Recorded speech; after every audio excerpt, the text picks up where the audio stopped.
The Run with Manny Wilson podcast is brought to you by Fifth Investments. Sports betting is cool, but you can really get the most out of your money trading in the stock market. You can make money when stocks go up, and you can make money when stocks go down. But all you need is a little guidance. So use the Fifth Investment Stock Trading Journal to help you get started right away.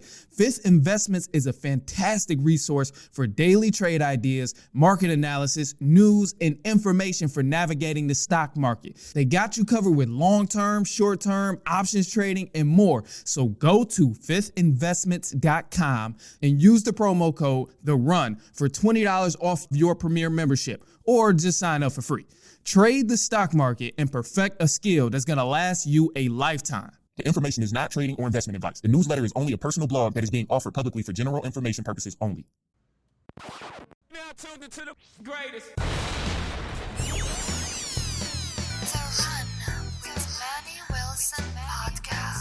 The Run with Manny Wilson podcast. The Manny Wilson podcast. The best sports podcast there is. Yes, sir. What's up, everybody? Welcome back to The Run with me, Manny Wilson, all the way from Detroit to Chicago to your speakers and headphones. Let's get into it, man. The Miami Heat and the Boston Celtics game is over. The series is over because Miami have forced a game 7, or the Celtics forced a game 7, and Miami wrapped it up in 7 games to go to the NBA Finals. Now, before I even touch on that, I appreciate you for tuning in to the first interactive sports podcast, a community that makes sure your voice is heard. So if you hear something you don't like, or you hear something you just have to share your opinion on, give us a call, 219-413-9405. We are going to give you another episode this week as well. This is just a post-game reaction, so I got to go ahead and touch on a few things. So right away, obviously we know the Miami Heat won this game 103-84, but I will say, it shouldn't even went to a game 7, truth be told, man. The Miami Heat, they were really lacking those 3 games, and I give the Boston Celtics credit for playing hard and showing some sort of heart in game 4, game 5, and game 6, but ultimately it shouldn't have went this far. One of the key differences I noticed from game 4, game 5, and game 6, where the Boston Celtics won 3 straight, was that they were actually making 3-pointers. They were knocking things down. They were fighting over screens. They were fighting for loose balls. They were crashing the glass very, very hard. I mean, that game 6, the other night, that was the whole reason they even got to game 7, is because they crashed the glass at the end of the game and ended up getting the late tip in to, go ahead, score the ball, whatever. But anyway, man, long story short, they knocked down a lot more threes than what they were able to do in game 7. And I feel like that's one of the key differences that I witnessed from the Celtics play versus in game 7, whereas in the other games, they were knocking down threes. In game 7, they weren't really knocking down threes. I mean, some of the stats for it is just terrible, man. Like, looking at the numbers, Jaylen Brown, 1 for 9 for 3-pointers. Malcolm Brogdon 0 for 2, Jason Tatum 1 for 4, Marcus Smart 1 for 6, Al Horford 2 for 5 for 3. Like, come on, man, it was bad. Derek White even shot bad from the 3-point line, but he did a lot of different things to affect the ball game. But shooting the ball from 3-point was not a good thing that he did. He was even 2 for 9. So I will say, although that worked for the Celtics in the past, it did not work well for them in game 7. I feel like they kind of fell in love with the 3 ball in game 7, was kind of forcing jump shots, just jacking it up there because, I mean, in the game 4, 5, and 6, it worked for them. They was knocking it down, and it really turned into blowouts. It kept them in the game. So it's hard to break a bad habit when you've been playing bad basketball and when you've been playing okay or average basketball. It's hard to just switch all of a sudden and start going to a different avenue or a different type of game plan when you've been playing the same way and winning and succeeding for so many different games. That was also important to you. Now, another thing, too, because I do want to give the Miami Heat their credit as well for this game 7. They definitely earned it. First off, in every game that they've won in this series, they've earned it for sure. But the role guys, man, played amazing between Gabe Vincent, Caleb Martin, even Bam. I give him his credit as well. His stats may not have reflected in the on the stat sheet that he played amazing because he didn't give you the points. He didn't give you all the rebounds. He didn't give you, all the assists, totals, and stuff like that. But when you watch the game, you got to understand, here's where Bam was effective.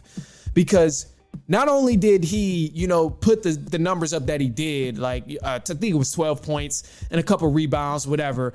But on the defensive end, this man was guarding 1 through 5, damn near the whole game. I seen this man guard Derek White on multiple possessions that were key in momentum shifts. I seen him guard Robert Williams, Al Horford, Jaylen Brown. Like, you got to give the man his credit. And I understand you might be pissed at Bam because you put a parlay on him. You might have betted it on him and was hoping he got a certain amount of rebounds, a certain amount of points, blocks, whatever the case was. But you got to understand when you talk about the way the Miami Heat plays and how they play as a team, each guy plays their role. Bam did a pretty damn good job, bro. Like, hear me out.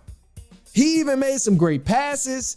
He got some important boards. I mean, he found Jimmy Butler open. He kept the offense flowing. Like, he did his thing. It wasn't anything that's worth glorifying on ESPN or glorifying on NBA TV with his numbers or his points, but in terms of his play, he played kind of solid. I'll put kind of solid because it wasn't too many stats and stuff. But in terms of the defensive end, he definitely did his thing. He held it down and he still had an impact, although his stats don't show the direct impact in numbers. He had a tremendous impact on this game. So kudos to him. Obviously, Caleb Martin, tremendous night for him in Game 7. Showed up big. Truthfully, I thought he could have honestly won that MVP for the night. In terms of the conference finals, he finished with 26 tonight, hit a couple of threes. Also, Gabe Vincent did a very good job as well throughout the course of the series, really kept the Miami Heat in games where they shouldn't have even been competitive, especially when you look at the games where the Celtics were winning. These role guys, you rely so heavily on them to actually keep the Miami Heat in the game. So kudos to them. Glad they're able to go on to their first finals. And Jimmy Butler, obviously, he had a huge impact because he played way better than the shit he produced in Game 6. Game 6, 5 for 21. Tonight, what was it? Way better, whatever the case they were, 12 for 28, which is not perfect, but I mean, it's way better. And he finished with 28 points. Like, this is way better. And when you got your role guys hitting shots, hitting threes and stuff, this is, of course, going to help your team win by the margin that they should have. And this is not considering the fact that the Celtics kind of shot themselves in the leg with shooting themselves out the game, all of that. But long story short, man, Miami Heat, they definitely came to play, and they earned it. They earned it for sure. So you have to give them the credit. And I was a person that said Boston Celtics in 5 to start. Yeah, I know the shit aged horribly. It aged terribly with time because the Boston Celtics ended up going to 7, all of that, even though they shouldn't have. They played bad, whatever, the whole narrative's about whatever they was doing. But long story short, man, even though I said Celtics in 7 or Celtics in 5, I still believe that they were the far more talented team, but it just came with the inconsistency of that they were playing with. I mean, when you talk about game by game, Miami smacked them the first 3 games. Obviously, some of the games, I will say, between Game 4, Game 5, and Game 6, Miami could have pulled off a couple of them, but the Celtics really flipped the switch that turned something on completely different, which showed that inconsistency factor. It kind of gave me hope. I thought they were going to win, actually, but they heavily rely on talent. And that's what causes them to lose, because even though they're not consistent in so many areas, they're not always fighting over screens, they're not always jumping for loose balls, they're not always playing great defense, they rely on the talent to bail them out of situations that they shouldn't be in the first place. In Miami, when you give a team like that who plays based on effort, who plays where you won't even be on the floor if you're not giving maximum effort, when you play a team like that, you cannot continue to give them multiple chances like the way the Celtics did in Game 7 and multiple times in this series. So, long story short, kudos to the Miami Heat. I think they get smacked by the Denver Nuggets. Truth be told, man, I'll have more on that later on this week, but I really do believe that the Heat are going to get smacked by the Denver Nuggets. But you can't count them out. I'm not going to say it's a sweep. I'm not going to even say it's in 5 because clearly you cannot count the Miami Heat out, especially with the road guys hitting on all cylinders the way they were throughout this series. Tyler Hero may be coming back for the Miami Heat, who's going to give them another 20-plus points in a game. So huge series coming up in the NBA Finals. I'm glad we get to see a great Finals. Glad Jimmy Butler got there. But ultimately, Denver Nuggets is definitely going to pop them. I'll have more for it. But anyway, man, if you heard something you ain't like, again, you can always give us a call. 219-413-9405. We will air your take and play it back later on this week. So go ahead, shoot us a call. Drop your thoughts about the Boston Celtics in the Miami Heat series. Drop your thoughts about this upcoming Denver Nuggets in the Miami Heat series that we will be watching this week. So, all right, man. Until then, I appreciate you guys for tuning in. Greatly appreciate it, whether it's iHeart, Spotify, iPodcast, TheRunUSA.com, or even if you're watching on YouTube. So greatly appreciate that. And until then, man, share this with a cousin, a brother, an uncle, a nephew, a niece, an uncle, a neighbor, anybody. But till then, man, I will see y'all next week or later on this week, actually. And so on and so on and so on.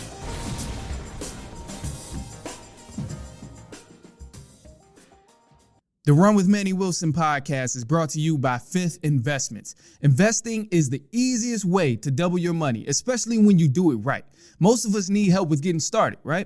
I'm telling you right now, Fifth Investments is the easiest way to take your first step. You can sign up for the Daily Trading Journal, weekly newsletter, including trade ideas, market analysis, news, and information on navigating the stock market. They got you covered with long-term, short-term, options trading, and more. So go to fiftinvestments.com and use the promo code THERUN for $20 off your premier membership, or just sign up for free. Trade the stock market and perfect a skill that's going to last you a lifetime. The information is not trading or investment advice. The newsletter is only a personal blog that is being offered publicly for general information purposes only.